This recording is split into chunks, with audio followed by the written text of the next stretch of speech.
nossa e o sangue da nova aliança, né? E também um corpo tem a tipologia de morte e o sangue de vida. Então que mediante a isso que nós acabamos de ouvir, possamos entender um pouco da palavra de hoje, do nosso Senhor. Sabemos que a gente está trabalhando de forma cronológica, não é isso, pessoal? O último assunto foi Mateus capítulo 16, sim ou não? Aperta o botão, liga, aperta o botão, desliga, não é isso, Edu? Amém? Quem ligou e desligou aqui?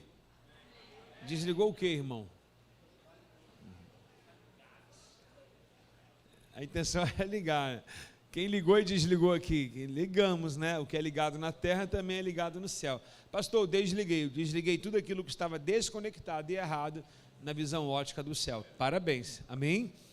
Quem foi para a célula quinta-feira? Como é que foi lá o devocional, o estudo da célula? Bem legal? Amém? Célula é um tempo de edificação e crescimento também. É onde a gente se descobre os talentos também. A célula é igual a um treino de futebol que alguém foi fazer um teste, né? Botou ali um campinho, fazer um teste. Aí tem um olheiro olhando. Aí o olheiro vê aquele jogador com aquelas habilidades fabulosas. Aí ele vai e faz um contato com a família, etc. e tal. Que isso, pastor? É sério? Você acha que Deus estava olhando Davi aonde? Hã? Deus está olhando as pessoas no anonimato, as pessoas na célula, e está vendo aqueles que amam a palavra e querem crescer de forma exponencial, né? Aí Deus está dizendo assim, olha, tem mais um ali. Amém, pessoal? Então, quando você for convocado e selecionado a falar na sua célula, fale e não te cales. Se tu não falar, as pedras falarão em seu lugar.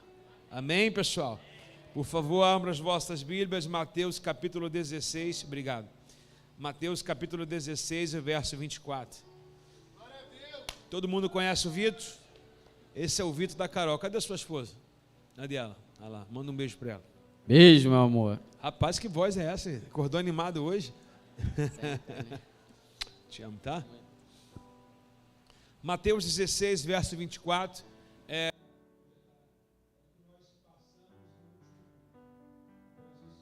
Os irmãos, qual é o nosso título aqui? Ficou em falso aqui, o Vitor. Diz assim, Mateus 16, 24. Então, Jesus disse aos seus discípulos, se alguém quer ser meu seguidor, negue-se a si mesmo, toma a sua cruz e me siga. Se tentar se apegar à sua vida, a perderá. Mas se abrir mão da sua própria vida, por minha causa, a encontrará. Que vantagem há de ganhar o mundo inteiro, mas perder a sua vida? E o que daria o homem em troca da sua vida? Pois o Filho do Homem virá com os seus anjos na glória, e seu Pai o julgará. Cada pessoa de acordo com as suas ações. Repete comigo, por favor. Cada um será julgado de acordo com o que falou, com o que fez, com o que pensou. Deu ruim, hein? Bom, nosso tema de hoje, eu dei a paz para vocês? Eu acho que não. A paz do Senhor, irmãos. Amém. O nosso tema de hoje é um tema muito legal. É difícil achar até uma pregação com esse tema, né? É bem curto e parece que não tem muito sentido. O que aconteceu e para que aconteceu, né?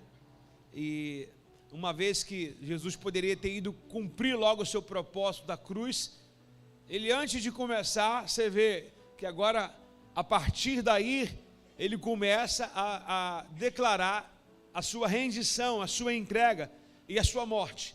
Quem lembra do último culto, eu terminei com essas palavras aí, né? Quer ser um seguidor de Jesus mediante aquilo tudo, né? Não adianta voltar atrás como Pedro e, mais uma vez, Pedro aquele que quis ter visão somente da terra. Jesus falou, preciso de Israel. Pedro falou assim, Senhor, não deixarei que ninguém toque no Senhor. Vou te proteger, não precisa entregar, não precisa morrer.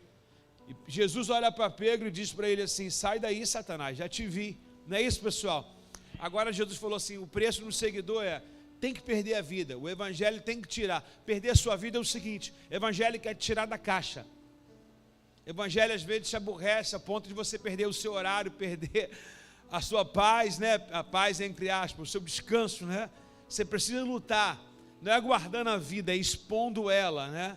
É expondo, onde as pessoas dizem que é perigo, ali está a exposição. Para quê? A exposição, para que a gente possa, de fato, também usufruir de duas coisas. Uma, saber que a minha exposição não é, eu não estou atentando a Deus, né? Não estou me lançando num precipício, na frente de uma bala, num tiroteio, mas eu estou debaixo de uma missão. Quando nós estamos debaixo de uma missão, Deus nos protege também. Então, há uma exposição de perder para ganhar e ganhar para perder. Por exemplo, tem muita gente dizendo assim, não, é muito perigoso sair à noite, não vou para a igreja, mas morre em casa, escorregou no banheiro, bateu cabeça e morreu, né? Tem gente que morre por qualquer coisa, morre por nada, e aí a gente acha que às vezes guardando a nossa vida, a gente vai conservá-la, né?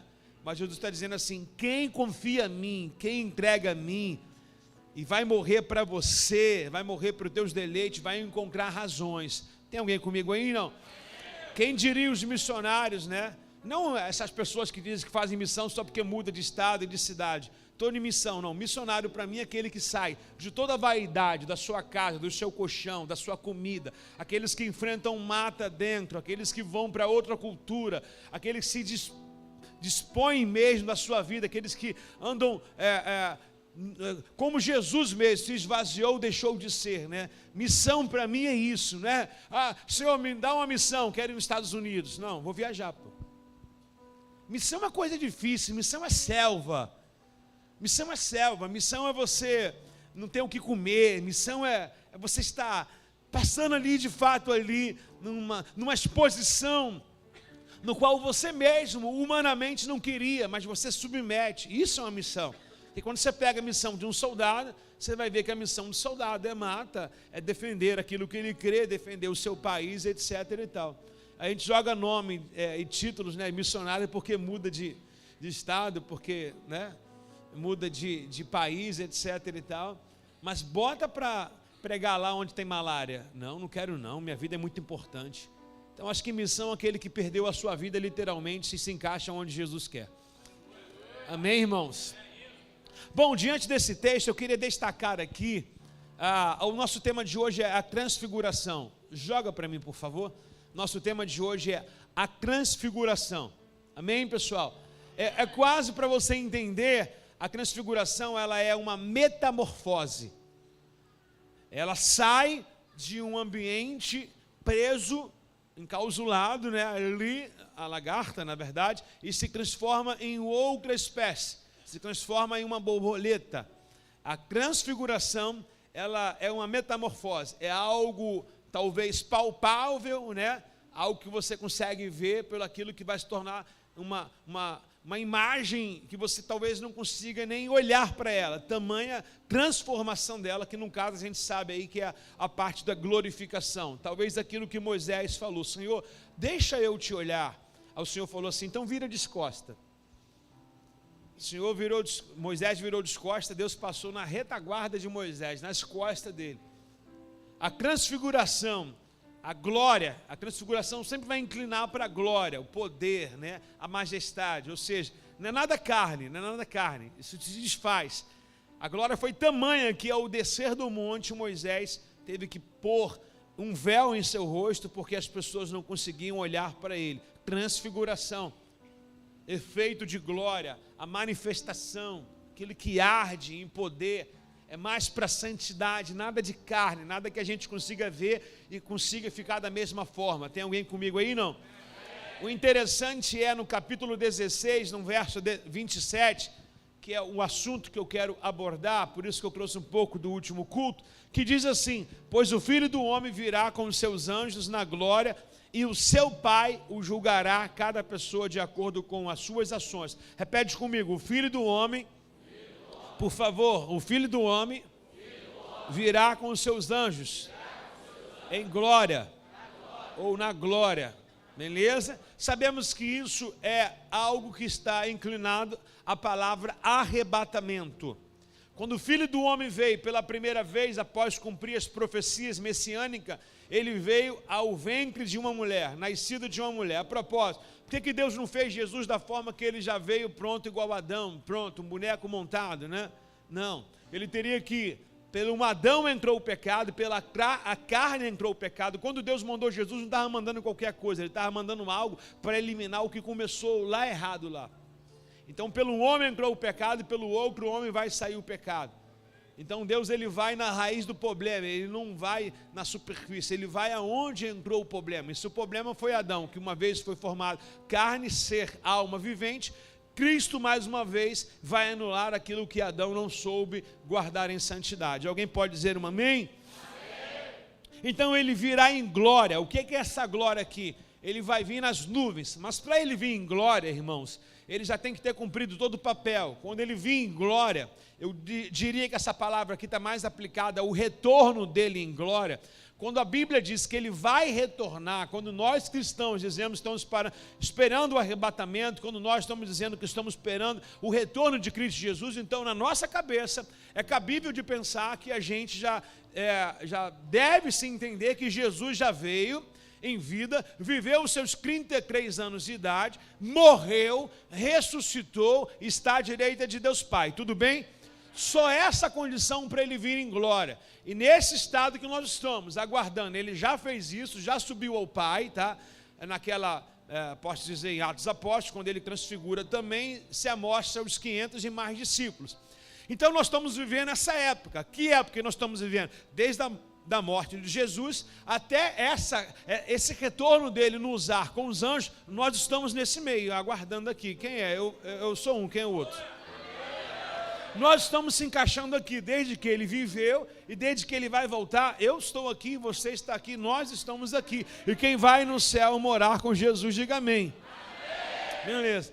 Agora, quando o texto diz que pois o Filho do Homem virá com os seus anjos, é coisa que os olhos humanos não vê, tá? Não fica você andando na rua olhando assim, não, Jesus vai voltar, vou ver o anjo voltando, Jesus também não. É algo fração de segundo. A Bíblia diz, como um raio sai do ocidente, se mostra no oriente, assim também será a vinda do Filho do Homem. É como um relâmpago, o raio caiu, você nem viu, só escutou o barulho dele. É a mesma coisa, você vai ouvir. Por isso que é bom estar com os ouvidos sinindo, né, Ageu?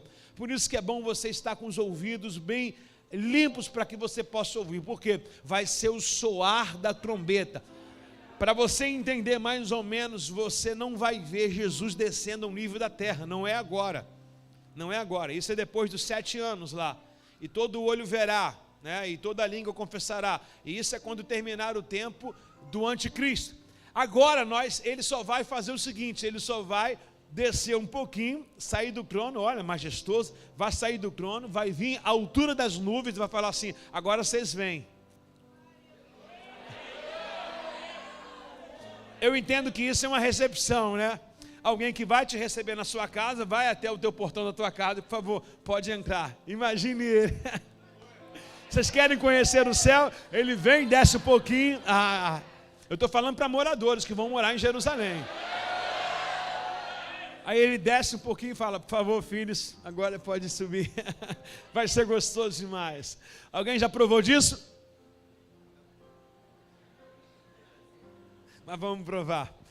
Em Mateus capítulo 16, aí mesmo ainda no verso 21, emendando aí um pouco da última palavra, da última mensagem, também quero colocar aqui uma colocação bem importante. Porque Jesus nesse versículo ele também vai anunciar a sua morte. E tem tudo a ver com a pregação do 17, tá legal? Daquele momento em diante, Jesus começou a falar claramente com os seus discípulos. Por que claramente? O texto diz que foi claramente daqui em diante. Antes desse fato, não havia sujeições ou palavras no qual ele foi tão claro e objetivo dizer sobre a morte e a entrega dele. Não houve.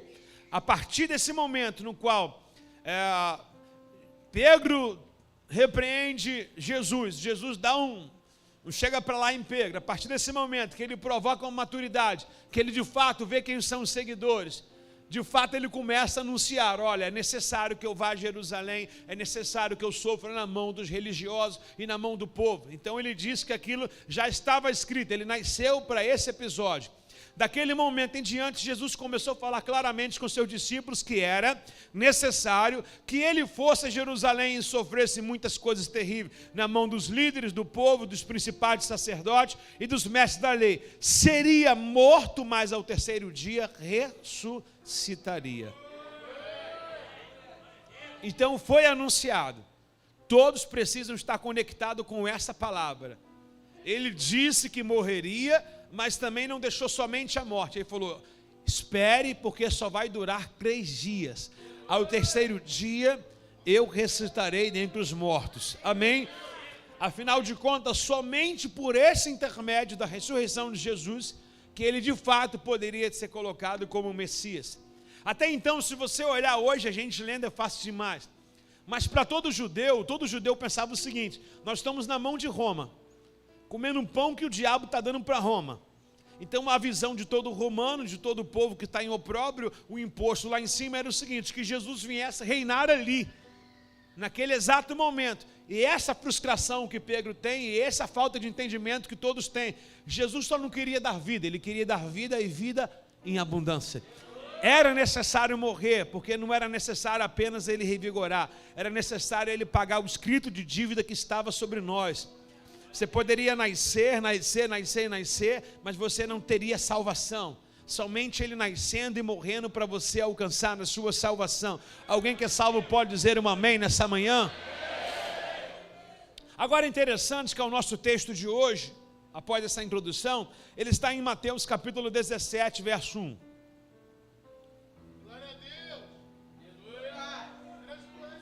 Você veja bem que o texto ele diz no verso logo 1, 6 dias depois. 6 dias depois de quê?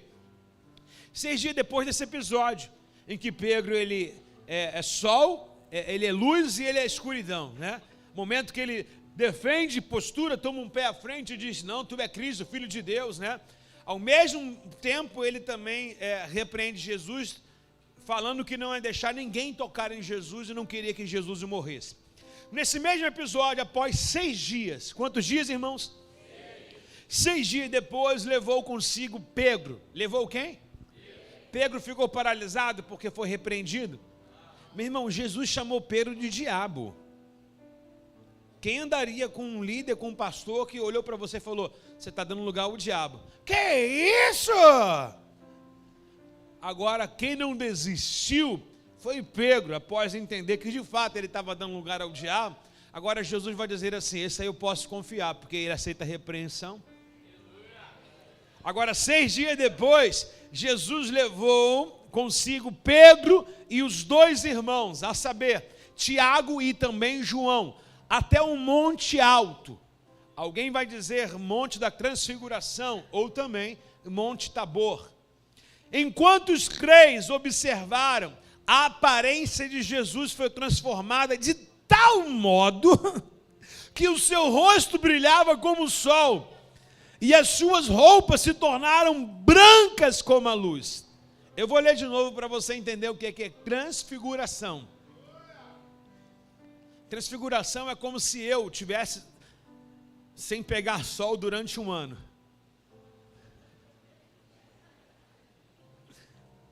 Verso 2. Enquanto os 3 observaram a aparência de Jesus, foi transformada de tal modo, quando a Bíblia diz tal modo, por exemplo, porque Deus amou o mundo de tal maneira.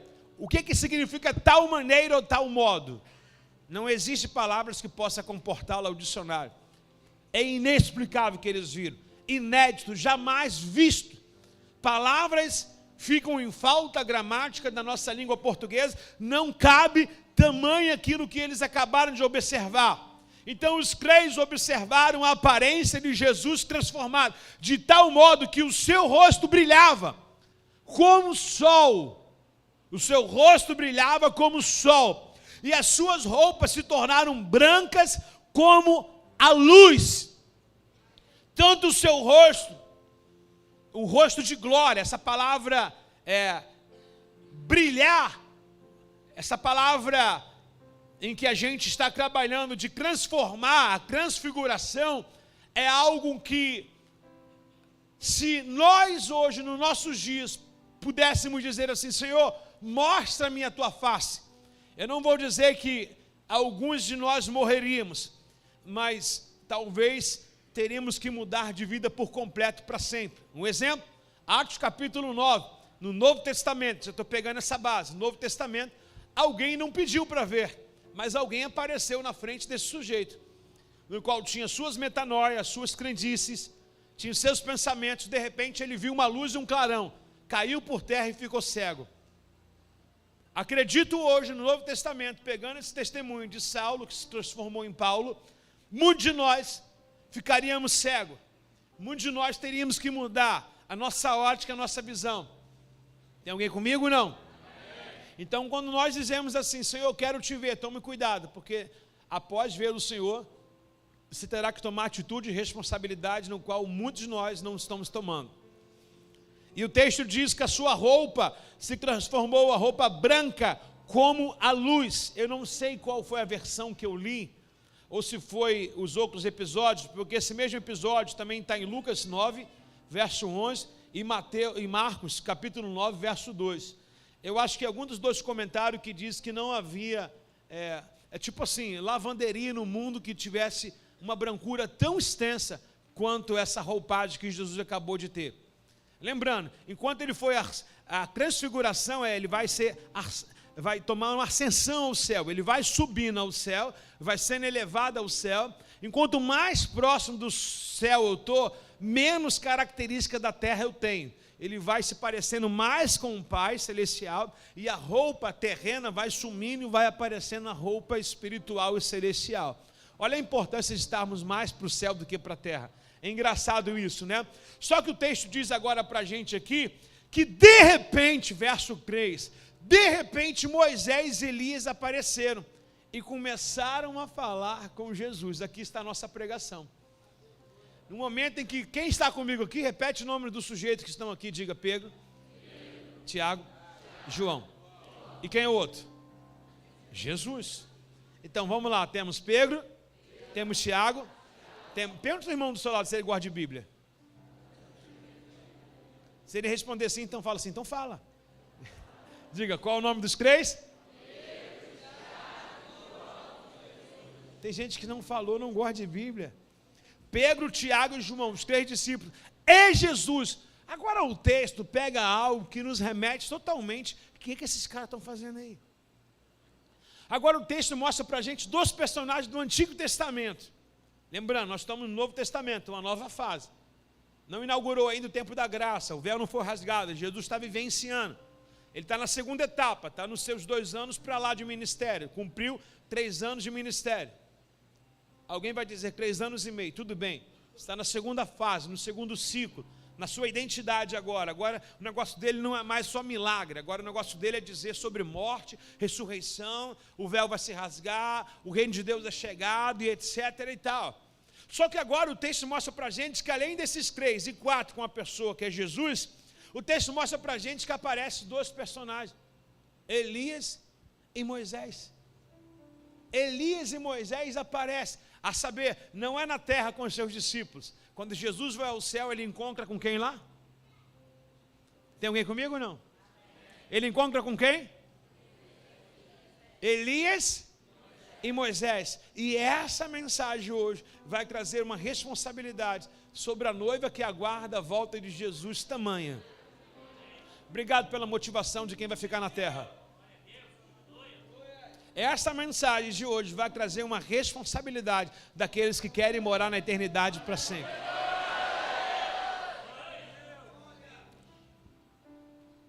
O comentário de Lucas é diferente, o mesmo texto, mas o Lucas comenta de forma diferente.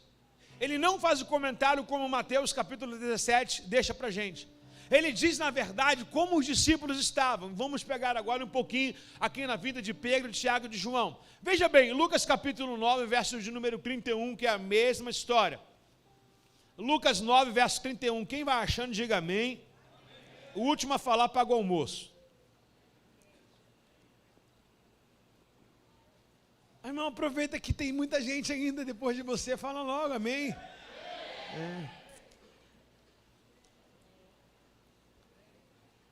Olha lá. Amém. Amém? Por enquanto é ele pagando. Agora é você. Lucas 9:31. Tinha um aspecto glorioso. Estou tirando a parte que nos interessa. É o mesmo texto, tá? Tinha um aspecto glorioso. Tá vendo? Um aspecto glorioso. O quê? Glória. Toda vez que a gente falar disso é glória, tá legal? Transfiguração é glória. Tinha um aspecto glorioso. Aquele mesmo aspecto que João também viu na Cidade Santa, quando ele abre o livro, quando ele tenta abrir o livro, fala, e agora? Estou triste, não há ninguém digno de abrir o livro. De repente alguém toca nas costas dele e fala, não chore, eis aí o cordeiro, né? Ele vai dar uma opção de tipologia, ele vai dizer, olha os seus pés, lá tão reluzentes, olha os seus cabelos brancos como a neve, ó, incrível, né? Tinha um aspecto glorioso, e falavam sobre a partida de Jesus, que estava para se cumprir em Jerusalém. Então, preste atenção, não erra isso, desconecta do celular e de quem está do seu lado e preste atenção. Falavam sobre a partida de Jesus, que estava para se cumprir em Jerusalém. Então, o assunto do céu era o quê? O que Jesus estava querendo incluir na terra. E os cabeçudos não prestavam atenção. Nem Pedro, nem Tiago, nem João queria que Jesus cumprisse o ministério. E quando Elias e quando Moisés apareceu, o que os três conversaram? O que os três conversaram? Imagina o papo entre os três. Imagina Elias dizendo assim, ó, Jesus, fica tranquilo porque eu encarei Jezabel. Imagine Moisés dizendo, Jesus, fica tranquilo porque eu fui na frente de Faraó. A gente está dizendo assim, eu prefiro encarar Jezabel, encarar o Faraó, do que encarar os líderes religiosos. Imagine Moisés e Elias dizendo o que eles passaram na terra para Jesus. Porque se eles conversaram acerca do que havia de vir, então eles sabem que cada um deles cumpriu o seu ministério, e agora é a vez de Jesus cumprir o ministério dele. Apesar que, lembra que eu falei que eu quero falar sobre Elias e sobre Moisés? Apesar que apenas um experimentou a morte. Quem foi? Quem foi? E Jesus também vai morrer. Imagina a hora de Elias falar de morte. E Elias, qual foi a experiência com a morte? Essa parte eu pulei. Essa matéria eu passei direto. Porque o assunto é a morte. Então Moisés tem um respaldo para dar, né? O assunto não é morte. Moisés vai dizer, eu vou falar. Deuteronômio 34 é o relato dos últimos dias de Moisés. Nós vamos ler, eu acho. Moisés chega ao monte, Deus mostra para ele toda a vista, Campina, a terra que emana leite e mel. Deus fala assim, só olha, você não vai entrar não. E ali o Senhor mesmo o tirou o espírito de Moisés, o matou Moisés, e o Senhor mesmo enterrou Moisés. Alguém um dia falou para mim assim, pastor, por que Deus escondeu o corpo de Moisés? Falei, porque o povo não sabe se comportar com idolatria. Eles viram uma imagem adorável. Imagine se Moisés morrer ali, eles vão embalsamar e falar, Deus, Moisés. Aí Deus vai falar assim, para que não se levante um ídolo aqui, vou esconder o corpo desse cara, porque ô geração de idólatra. Tem alguém comigo? Não? Amém. Tinha um aspecto glorioso, falava sobre a partida de Jesus que estava para se cumprir em Jerusalém. Ou seja, nesse exato momento, Jesus vai descer do céu, após essa transfiguração, e o caminho dele vai ser entrar em Jerusalém. Até então ele foi aos redores. E a capital mundial da adoração, da oração, da reza, todo tipo de místico, é Jerusalém. Então ele está sabendo, o céu tem a agenda de Jesus, isso é muito importante ressaltar aqui. O céu sabe aonde Jesus vai. O céu sabe os nossos dias de ministério. O céu sabe o que está nos esperando amanhã, né? Apesar de eu tenho a amplitude desse pensamento em saber que Jesus transfigurou suor em sangue, o céu sabia disso. Então é bem notório deixar aqui bem claro que o céu sabe o que você está passando. O céu sabe o que você vai passar. Pastor, mas vai transfigurar o suor em sangue. Não se preocupe com isso. O céu sabe que aquilo que não te mata deixa sempre você mais forte. Ainda que dor é só por 3 dias, né? e no terceiro dia haverá um poder de ressurreição. Agora o texto me diz que nesse monte, por que eu li aqui em Lucas capítulo 9? Porque em Mateus não diz como é que os discípulos estavam. Você imagina, a gente falando de uma reunião, de uma palavra. Eu não sei se você tem um pós-culto. Você acaba o pós-culto, aí chega o outro e fala, e aí, você viu o jogo, como é que foi? Né? Você está numa reunião, você está entre pessoas, você está na célula, você está querendo entrar na palavra e chega alguém e fala de... Você viu o BRT? O acidente que houve, né? Pessoal, amanhã vai ter sol ou chuva. Você está num assunto espiritual e chega alguém totalmente carnal e desvincula tudo. Dá ou não dá um nervo bem agitado? Dá ou não dá, pessoal? Você imagina, Jesus levou os caras. Jesus levou os três, irmãos, ao monte Tabor, o monte da transfiguração. Pôs a transfiguração diante dos olhos dos três. Poderiam chamar os 12, mas selecionou. Botou eles num nível de excelência, aonde dava para entender os mistérios. Você imagina a conversa, se o texto diz que eles conversavam, né? Dava para se entender, uma vez que eles viram a glorificação, porque eles também não vão ouvir o que está sendo falado na glorificação. Qual seria a dificuldade para ver e não entender? Se eles foram levados a um nível da divindade de Deus. E agora, nesse mesmo momento, o Lucas, ele traz para a gente, versículo 32 e 3. Pedro e os outros lutavam contra o... Uau! O mesmo capítulo que não mostra Mateus diz que nessa transfiguração, enquanto Jesus está preocupado com o que ele vai fazer em Jerusalém, Moisés e Elias estão a todo vapor ativado, os discípulos estão o quê? Bocejando. Vai descer não, é? Até que hora esse negócio, essa resenha aí? Demora muito, vocês conversando, papo de crente assim. Ô culto demorado. Sono. Sono.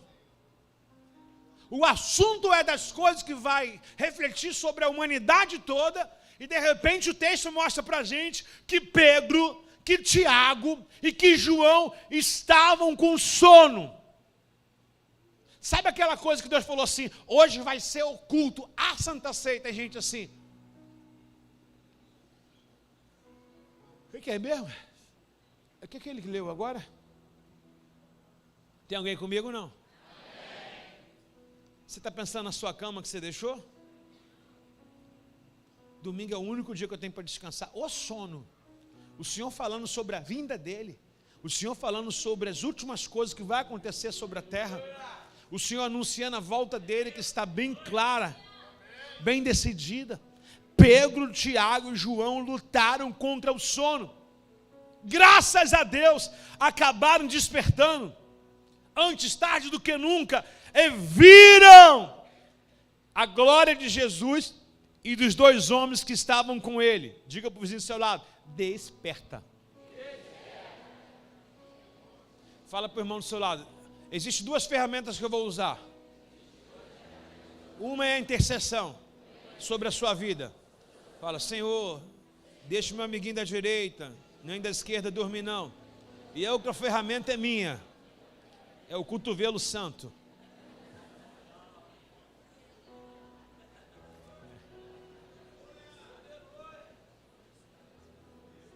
Alguém precisou usar o cotovelo, não? Não? A intercessão resolveu?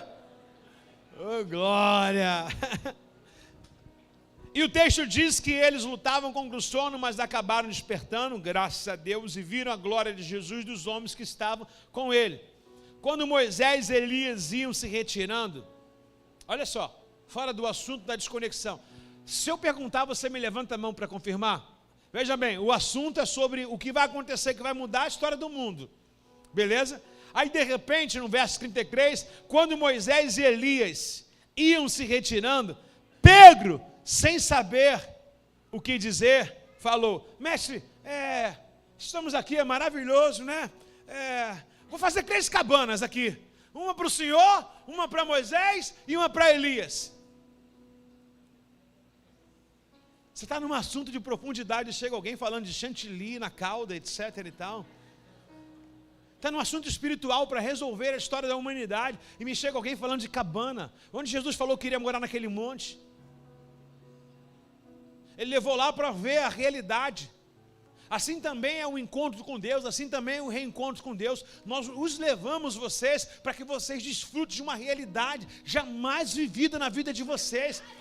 Mas não é para ficar montando cabaninha no encontro, não. É para sair do encontro e falar: Ele morreu, Ele ressuscitou, Ele vive e está, em breve Ele virá resgatar a sua igreja. Agora me vem à cabeça desses 3 discípulos fechados. Vamos montar uma cabaninha aqui? Ah, quer brincar de boneca.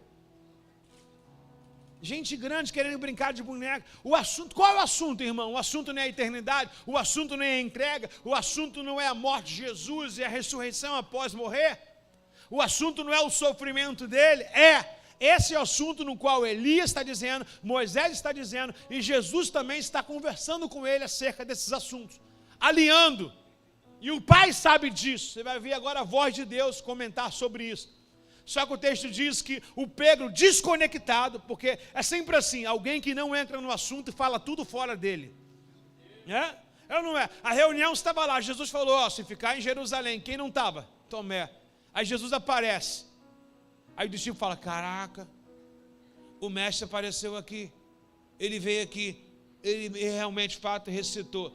Aí o cara chega, o Tomé, diz assim: eu só acredito vendo.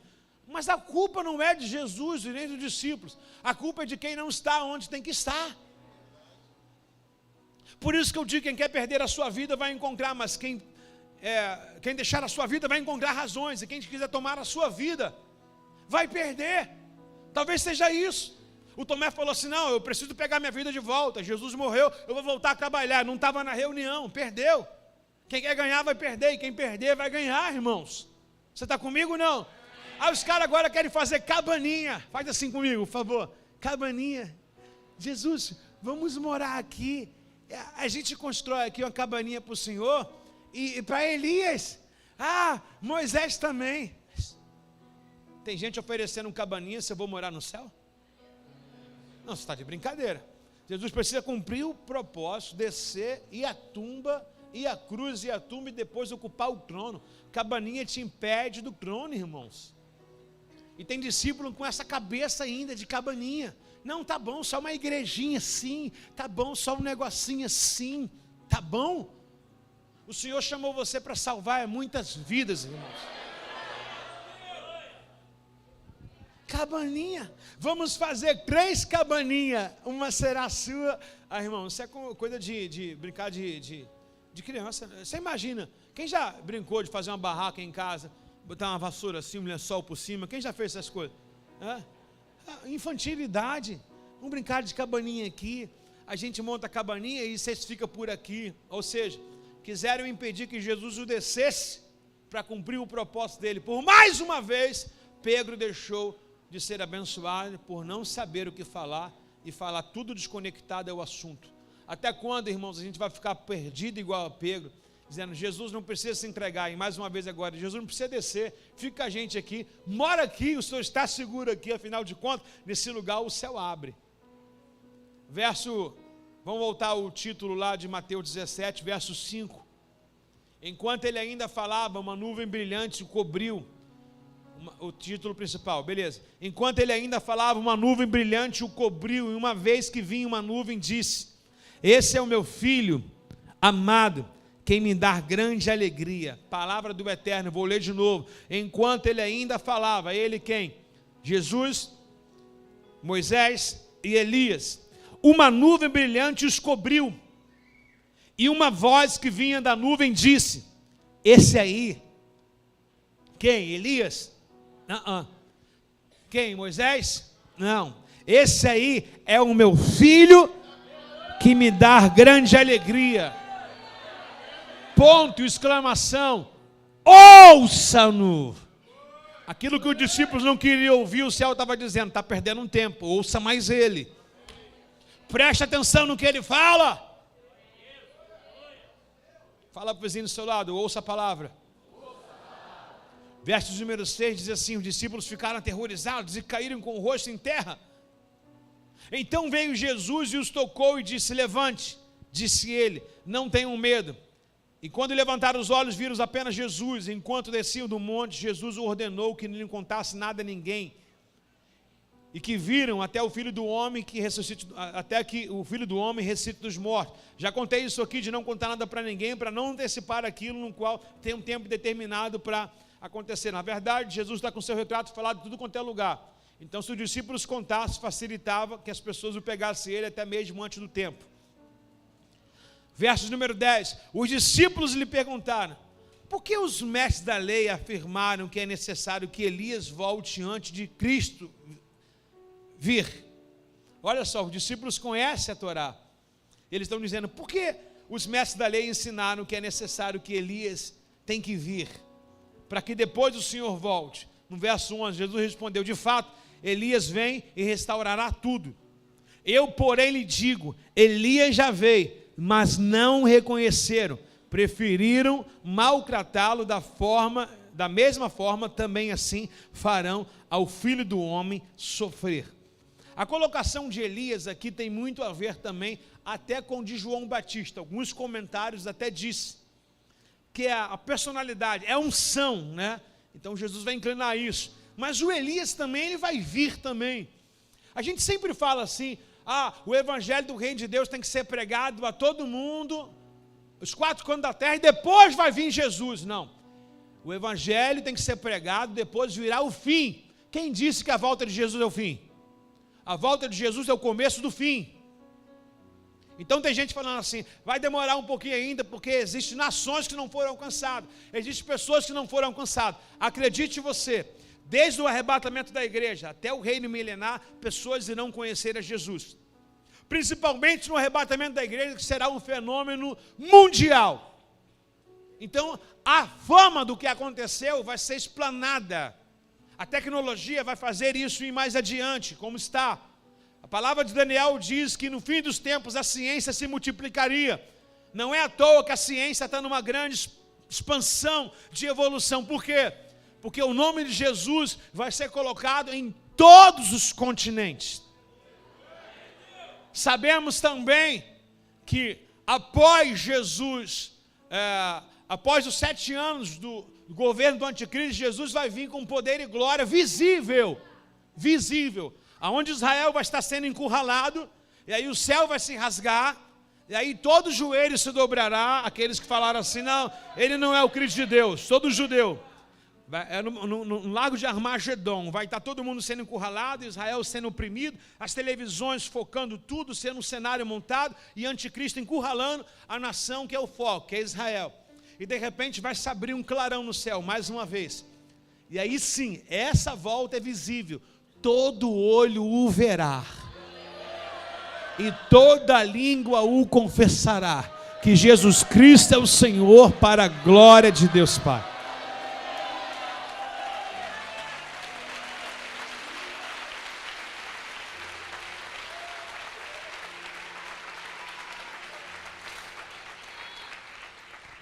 Você acredita que no reino milenar, que é onde Deus vai de fato fazer o Éden que Adão não conseguiu, nós iremos viver 1000 anos com Cristo, chamado reino milenar. Tem alguém que não acredita e é pós-milenista, tem opinião para tudo, mas a opinião é fato, é que o milênio vai acontecer. Depois da grande tribulação, o Senhor vai repreender Satanás, vai repreender o anticristo, e nós iremos viver com Cristo 1000 anos nessa terra. E aí se cumpre a palavra que nós seremos reis e sacerdotes com Ele, aqui na terra.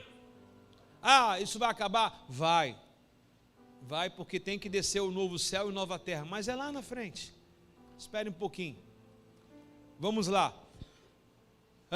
Após eles receberem essa informação da morte de Jesus, após uma nuvem envolver, eu quero destacar aqui também, já que a gente falou de Moisés um pouquinho, agora eu vou falar muito sobre Moisés e Elias. De quem eu vou falar? Moisés e Elias. Êxodo capítulo 20, verso 18.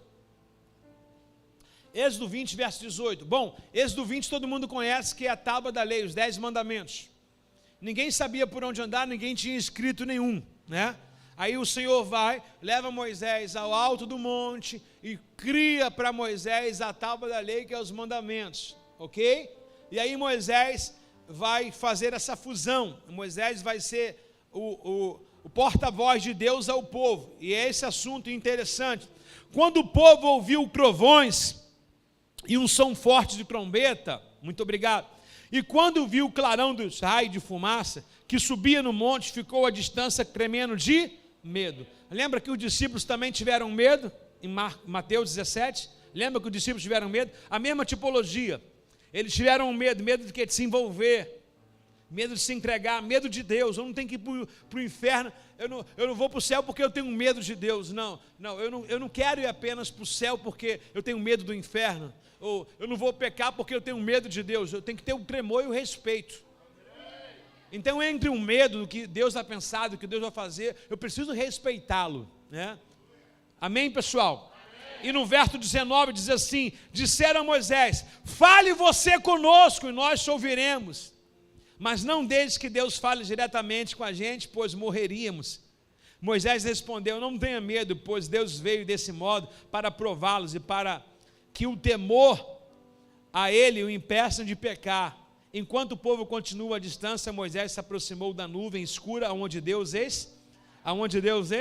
falando um pouquinho de Moisés, eu peguei essa intimidade, que é uma tipologia, parece que o fato, ele se replicou no Novo Testamento, em Mateus 17, Moisés também tenta comunicar a lei de Deus ao povo, e o povo fala assim: não, fale você com a gente, Moisés. A voz de Deus é muito perigosa, né?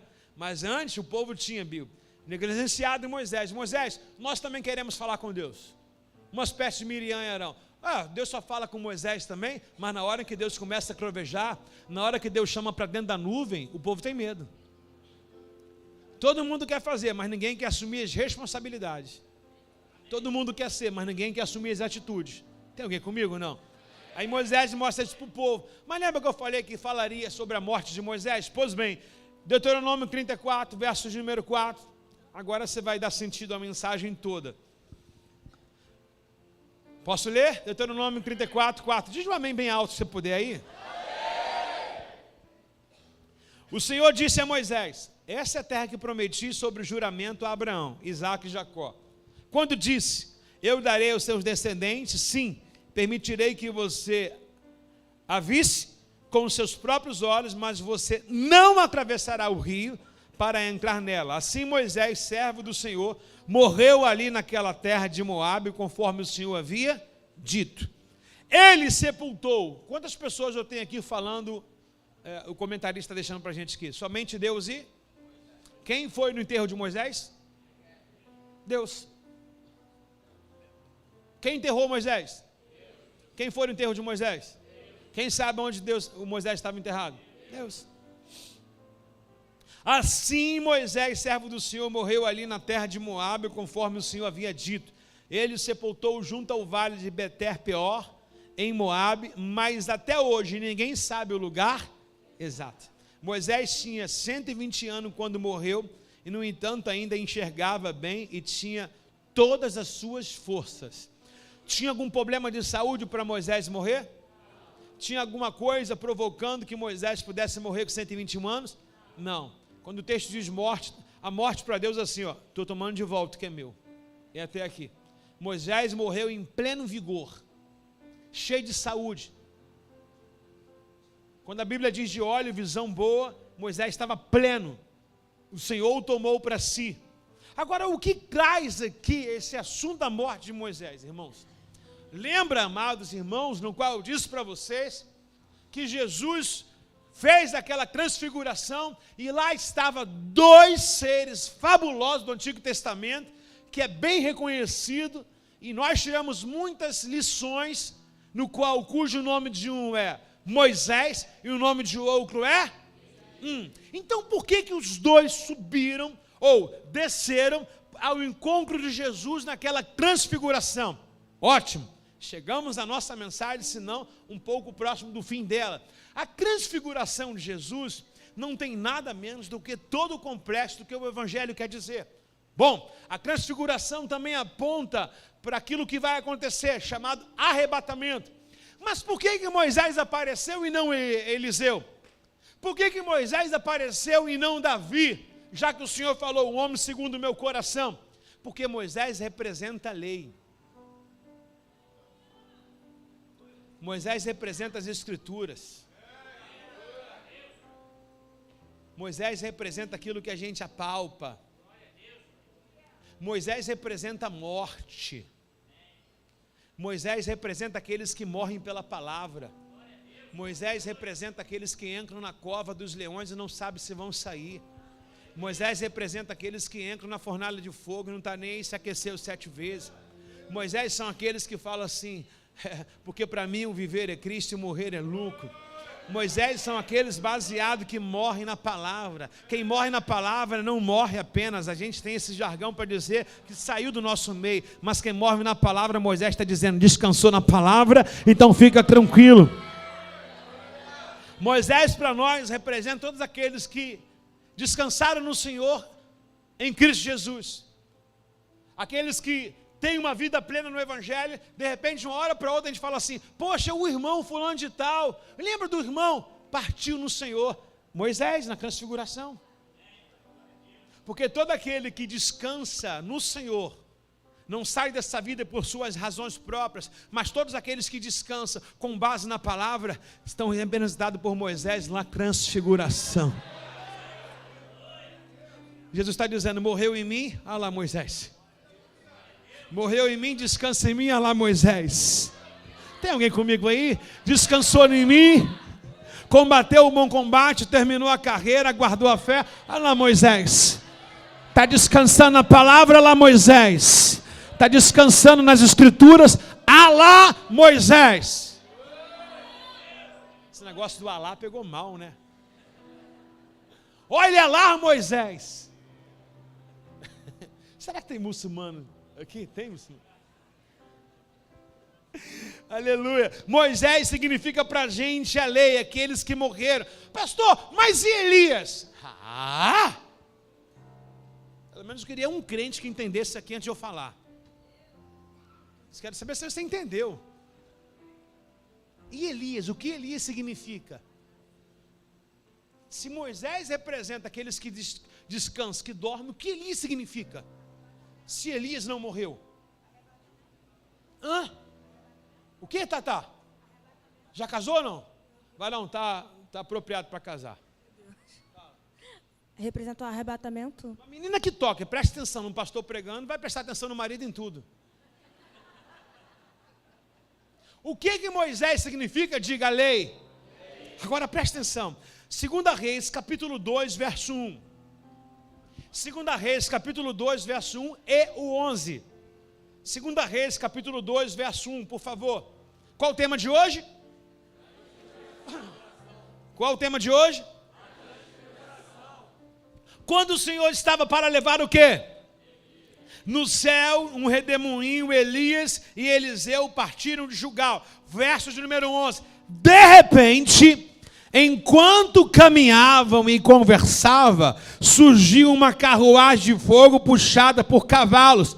Passou entre os dois e os separou. Elias foi levado ao céu num redemoinho. Se Moisés tem a tipologia daqueles que descansam, e se Jesus não voltar amanhã, e se nós descansarmos, Moisés está aí para dizer isso para a gente. Mas agora, nem todos aqui serão igual a Moisés. Alguns aqui serão igual a Elias. A saber, Elias traz a exatidão para a gente, daqueles que quando o Senhor vier, achará o servindo. Por isso que o ministério de Jesus é completo. Moisés representam aqueles que descansam. Elias representa aqueles que esperam. 2, 3, 4, 5. Moisés representa a lei. Eu sou salvo se morrer perante a palavra, confessando Jesus? Sim, Moisés está aí para representar. E por que Elias está lá? Porque nem todos nós dormiremos. 1 Tessalonicenses capítulo 4, verso 14.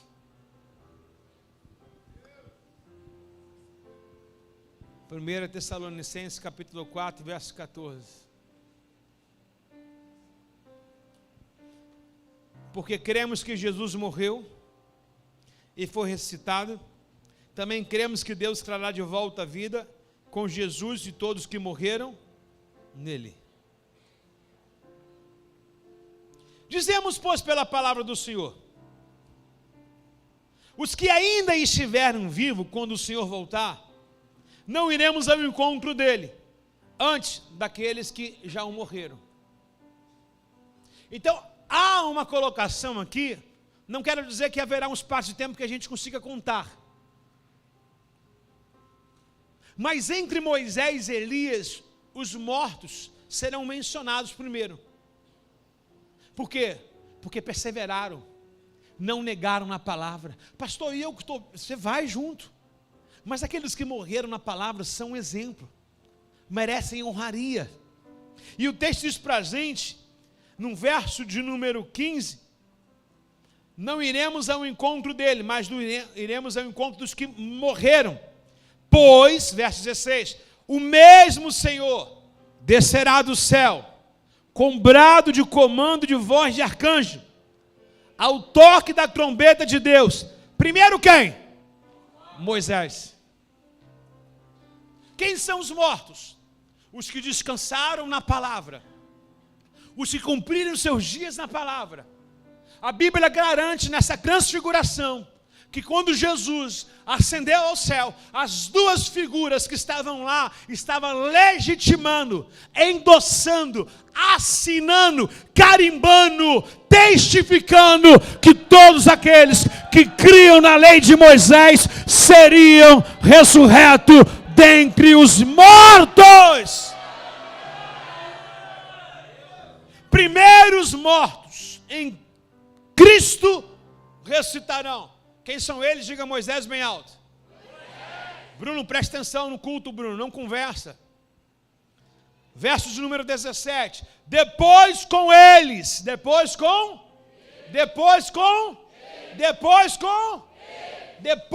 ele. Nós, quem? Eu, você, nós, vós, eles. Depois com ele, nós, o que ainda estivermos vivos, seremos como Elias, arrebatado, a saber, nos ares. Quer morra, quer viva, estejamos nele, seja debaixo da terra, seja com os pés nessa terra, quando o Senhor vier, ele nos achará. Oh!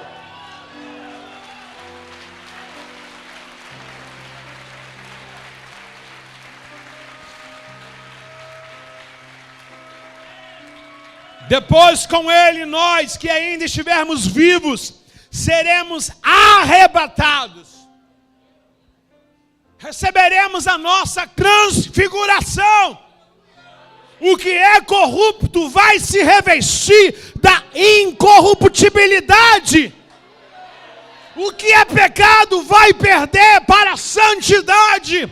O que é da terra vai ser deslocado, porque agora vai vir as leis do céu revigorar sobre nós.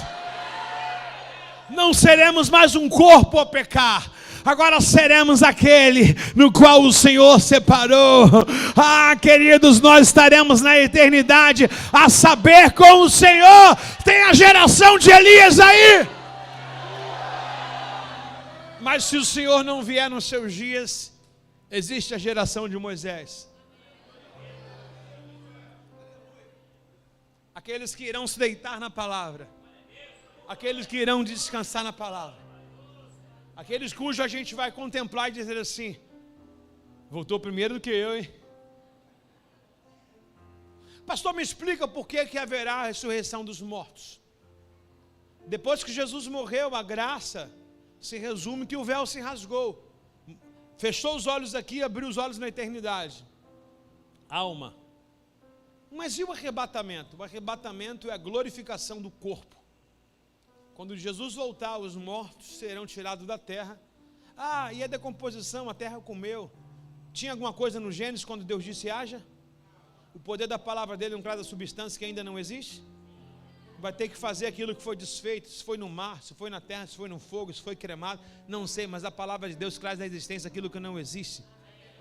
O corpo vai ser trazido de novo e ele vai glorificar. O que é glorificar, irmão? É uma roupagem. Se você não entende sobre glorificação, nem eu, mas é aquilo que os olhos, ou seja, a face vai ser tomada de um resplendor, e as roupas jamais serão roupas sujas. Querido, você não tem noção do que é isso. Existe uma alfaiataria lá no céu esperando. Algo foi confeccionado para você. Tem uma roupa do teu nome lá, irmão. Agora, o que eu acho melhor dessa colocação, uma igreja que só pensava na morte. Por que Paulo diz isso aos Tessalonicenses? Porque alguém estava pregando que os mortos não iam ser ressurretos. Aí sabe o que Paulo vai dizer? Muda o discurso. Acaba com a boca de Satanás. E olha o que ele vai dizer no verso 18. Anime-se. Uns aos outros com essa. Imagina a igreja de Tessalonicenses. A igreja de Tessalonicenses não acreditava na ressurreição dos mortos. Aí Paulo vai dizer para eles assim: olha, eu afirmo para vocês que o mesmo Senhor vai descer do céu com alarido de voz de arcanjo, ao soar da trombeta. Os que morreram na palavra, os que morreram pela lei de Moisés, serão ressurretos entre os mortos. E depois, se nós estivermos vivos, seremos arrebatados, a saber, juntamente com eles. A primícia de Deus, aqueles que descansam. Eles já estão convictos. A gente, se a gente não vigiar, não adianta falar hoje e o dia de amanhã, vai ficar firme. Mas os que morreram cumpriram. Combati o bom combate, terminei a carreira e guardei o que? A fé. Selou. É irrevogável, já foi. Amém? Agora, o que isso traz respeito para a gente aqui na igreja de Tessalonicenses estava um assunto. Qual o assunto? Não há ressurreição dos mortos, não há vida, não há eternidade, não há nada. Paulo vem dar um sarrafo na igreja e diz assim, pode dizer para todo mundo. E é o seguinte, anime-se. Diz para todo mundo que é verdade. Tem alguém comigo aí, não? Não tem alguém comigo aí, não? Não, eu estou falando para um povo Cristo animado. Diga para o seu irmão, anime-se. Se tu morrer, tu vai. Se tu ficar vivo, tu também vai. Vai receber um corpo glorificado. Olha para o rosto desse irmão. Olha para o rosto desse irmão. Diga, graças a Deus. Vai ter um rosto glorificado. Graças a Deus. Melhor do que Botox.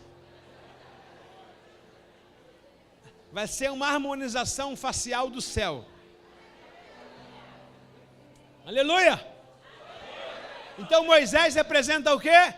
A lei, a palavra. Elias representa o quê? O arrebatamento. Não tem como passar pelas Bíblias sem antes mergulhar nela. Um assunto tão deslocado. Jesus ele subiu, Moisés estava lá, Elias também, mas beleza, só isso? Não. Tem mensagem de Deus, tem animação de Deus, tem consistência de Deus. Anima o seu coração, a salvação está chegando, é chegado o tempo. Estamos vivendo os primeiros capítulos das últimas páginas da Bíblia, irmão. Agora, vale aqui colocar também o esvaziar de Jesus, né? Por exemplo, Jesus foi glorificado antes do tempo, mas ele voltou a ser humano de novo. Porque o texto diz que ele se esvaziou, tomou a forma de servo. Se alguém esvaziar porque estava cheio, se alguém sair do trono, ele saiu do trono, ele era majestoso, se tornou servo. Então o texto diz para a gente que Jesus se esvaziou, deixou de ser chamado. Mas para não perder o contato fino, nessa glorificação, ele nunca perdeu o posto dele. Isso mostra para a gente também essa humanidade de Jesus, ou seja, era, deixou de ser, mas na comunhão com o Pai ele viu que era de novo, vai cumprir o propósito e será eternamente. Entendeu a matemática? Não. Não vou explicar de novo não. Eu me embolei aqui. Amém, pessoal? Agora, Atos dos Apóstolos, capítulo número 7, verso 55. Já que falamos de Moisés e falamos de Elias, vamos fechar falando de Jesus? É os crentes que nos interessam. Pastor Pedro, Tiago e João vacilaram. Quiseram fazer cabana, pô. Quem quer fazer cabana, a história... Amém, pessoal? Vamos falar de quem quer ir para a eternidade, amém? Quem quer fazer cabana não merece nossa atenção, beleza? Vamos lá. Vamos falar de Jesus agora, terminando rapidinho já, vamos lá.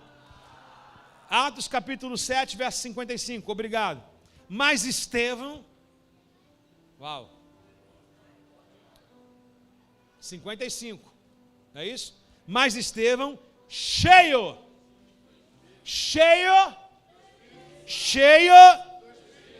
olhou firmemente para o céu e viu a glória de Deus, e viu Jesus em pé, no lugar de honra, à direita de Deus. Opa, ele já estava lá, mas ele saiu, veio aqui, na glorificação, não perdeu o feeling com o Pai, e agora em Atos Apóstolos, após Jesus morrer e subir a ascensão ao céu, Estevão está sendo apedrejado. Estevão dá uma lição. O Estevão pregou a Bíblia toda, todos os personagens. Se você pegar, eu faço um desafio com você hoje em casa, leia capítulo 7 de Atos todinho. Estevão fala de todo mundo, Moisés, Davi, todo mundo, os profetas todos, juízes, etc. Vai dar um banho para a nação de Israel, informação, dizer assim, Deus mandou todo mundo, mandou o filho dele e vocês o rejeitaram. E o texto diz na versão NVT que eles rangem o dente, com raiva de Estevão. Só que enquanto a terra não gosta do que a gente fala e pega para atacar na gente, olha a visão que Estevão tem, quem é cheio do Espírito Santo. Mas Estevão, cheio do Espírito Santo, olhou firmemente para o céu, não para as pedras, e viu a glória de Deus, e viu Jesus em pé, no lugar de honra, à direita de Deus. Pedro, Tiago e João querem dar cabaninha. Estevão está dizendo para a gente que o Pai tem uma posição de honra. Dá um catuque com o ombro assim, o cotovelo de um lado e do outro, diga para esse vizinho, se ficar na cabana, não vai assumir o lugar da honra. Cuidado com quem lhe oferece cabaninha. Vamos falar quando a gente brincava de papai e mamãe, quem manda entrar na cabaninha está de má intenção, tá ou não está? Chamou para a cabaninha, está de mal, tá ou não está de má intenção? Mas o Senhor manda dizer para vocês, pergunta para mim o quê? Eu sei que pensamento tenho sobre vocês. Não é na cabaninha que eu quero vocês. Eu quero vocês do meu lado, nesse céu brilhoso, esse céu resplandoso. Amém, pessoal? Amém, pessoal? Amém, pessoal? Olhem, disse ele, vejo os céus abertos e o Filho do Homem em pé, no lugar de honra, à direita de Deus. Que tenhamos aqui a visão de Estevão. Agora o que me traz mais ainda essa paixão de entregar a tudo em nome do Evangelho de Cristo Jesus, nem que pessoas falam que não vale a pena, ainda que pessoas dizem que é difícil, que é perturbador tomar conta de vida, mas é a sujeição que Jesus teve. E as pessoas que mais deram trabalho para Jesus foram aqueles que falaram mais da fé. A mulher cananeia não deu trabalho, o Jairo não deu trabalho, mas os irmãos deram trabalho para Jesus.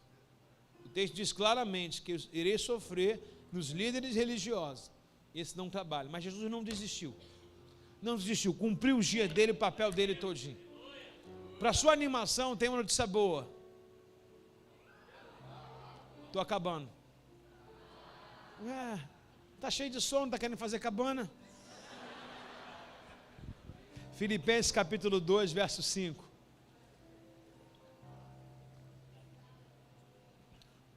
Diga amém aí, irmão, quem quer fazer cabana?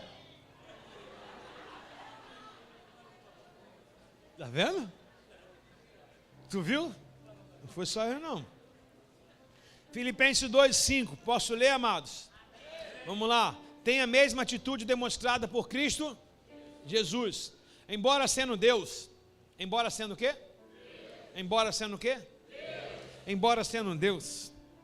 Não considerou ser igual a Deus, como se fosse algo que devesse se apegar. Você imagina, cara, pega uma coisa comigo. O Filho de Deus, o glorioso, o majestoso, desceu na terra. As pessoas falam, quem é você? Ele, o que você acha que eu sou? Porque ele perguntou para os discípulos, quem eles estão dizendo que eu sou? Senhor, Elias, Moisés, um monte de coisa. E vocês? Tu és o Cristo, Filho de Deus vivo. Alguém que se despiu de um céu, alguém que deixou um trono, uma majestade, uma roupa gloriosa, alguém que deixou a autoridade celestial para viver a humanidade. Aí o texto dá um tapa para a gente sem mão, dizendo assim, em vez disso esvaziou a si mesmo. Ninguém diminuiu ele mesmo diminuiu. Assumiu a posição de escravo, nasceu como ser humano, quando veio de forma humana, humilhou-se, foi obediente até a morte, e a morte de cruz. Obra completa. Que biografia é do nosso Senhor Jesus Cristo? Perfeito. Perfeito. Fez tudo que o Pai queria. Por 2 vezes agora nós vemos aqui, eis aí o meu filho amado. A gente sempre falou de Mateus capítulo 4. Agora ele também diz, eis o meu filho amado na transfiguração. Que obra perfeita. E por que não terminar com Jesus, se é Ele o autor do arrebatamento? Se não é Ele aquele que vai vir buscar a sua igreja? Mas por que Estevão viu o trono preenchido? Porque Paulo coloca as duas faces. Paulo coloca a face da humilhação, que ele deixou para cumprir o propósito, e a face da exaltação. Aqui se cumpre. Quem humilha, Deus exalta. Paulo coloca para a gente toda pessoa humana. E Paulo, Diego, não poupa palavra nenhuma. Nenhuma. Paulo diz, ele nasceu de mulher, testificando a palavra Messias, o enviado. Veio de forma humana. Paulo está dizendo, ele também foi humano, veio como homem. Se esvaziou a si mesmo. Assumiu a posição de escravo. A palavra escravo também é servo. Veio para servir a todos. Que exposição Paulo coloca para a gente aqui.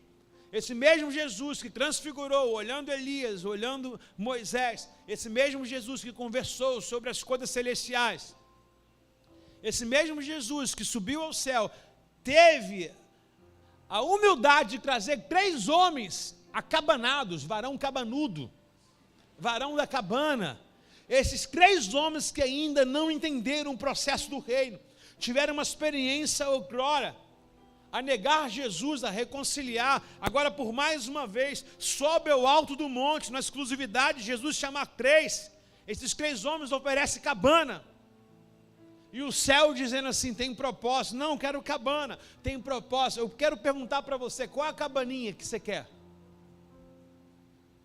Existe a nossa cabana de vida, o que é uma cabana de vida para a gente? É o lugar da minha estabilidade, não quero descer daqui, aqui está bom para mim.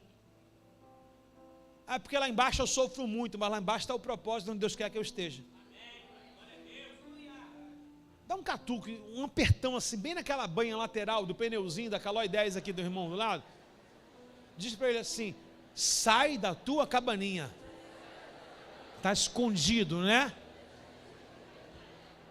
Tem judeu te esperando lá embaixo com açoite na mão.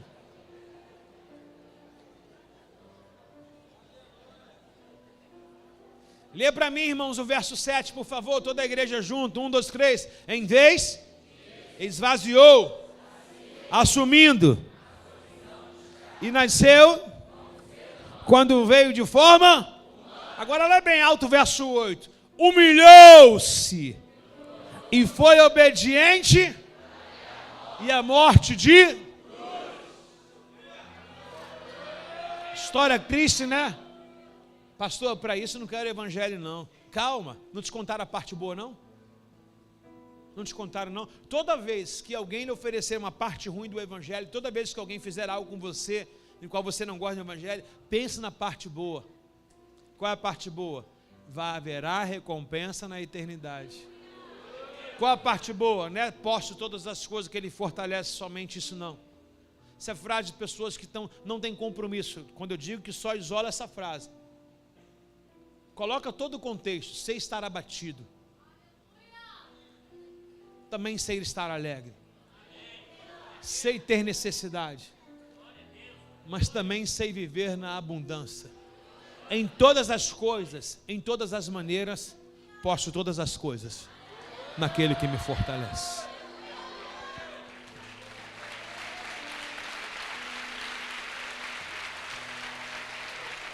Humilhou, foi obediente até a morte, e a morte de... E agora? Imagine o discípulo querendo fazer cabaninha, querendo igualar. Jesus, você e Moisés é a mesma coisa. Não é não. O lugar que Jesus tem não foi dado para Moisés. O lugar que Jesus tem não foi dado para Elias. E os discípulos queriam igualar.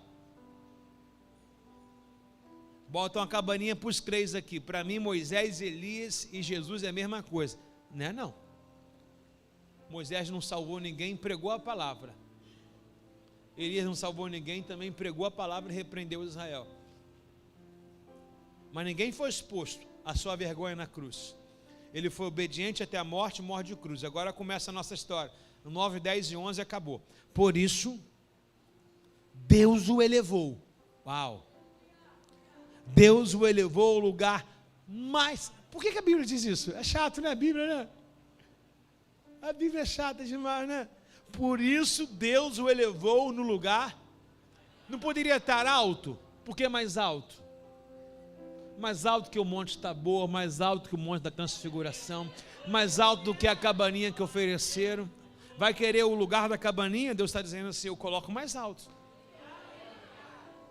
Por isso Deus elevou o lugar mais alto de honra e lhe deu o nome que está acima de todo nome. Ou seja, quem é Moisés? Jesus é maior. Quem é Elias? Jesus é maior. Deu o nome que está acima de todo nome. Para quê? Para que ao nome de Jesus todo joelho se dobre nos céus, na terra e debaixo da terra, e toda língua declare que Jesus Cristo é o Senhor, para a glória de Deus Pai. Cabaninha não, eu sirvo ao Senhor dos Exércitos. Fique de pé ao seu lugar, dando uma salva de palmas bem forte a Jesus. Oh. Oh.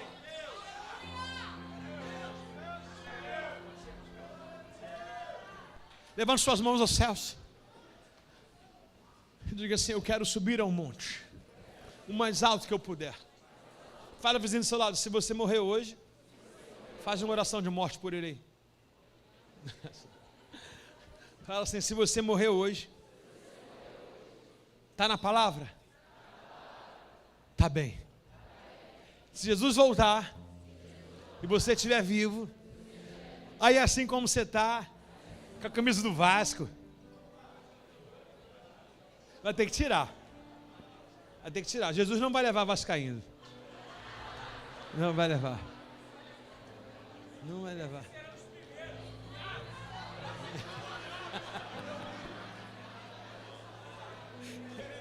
Você escutou aqui?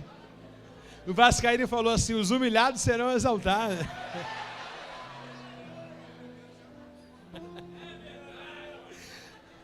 Pai, te agradecemos nessa manhã.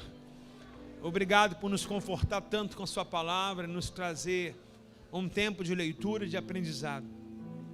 Colocamos aqui tudo aquilo que observamos e que vimos e que ouvimos dentro de nós, guardamos, como diz o salmista, para não pecar. Nos leva a esse entendimento da eternidade, cumpramos aqui o que Paulo disse aos Tessalônicos. Animem uns aos outros. Os céus e a terra passarão, mas as tuas palavras não passarão. Ah, queremos subir. Quem quer subir, diga amém. Então levante as suas mãos aos céus. Oh.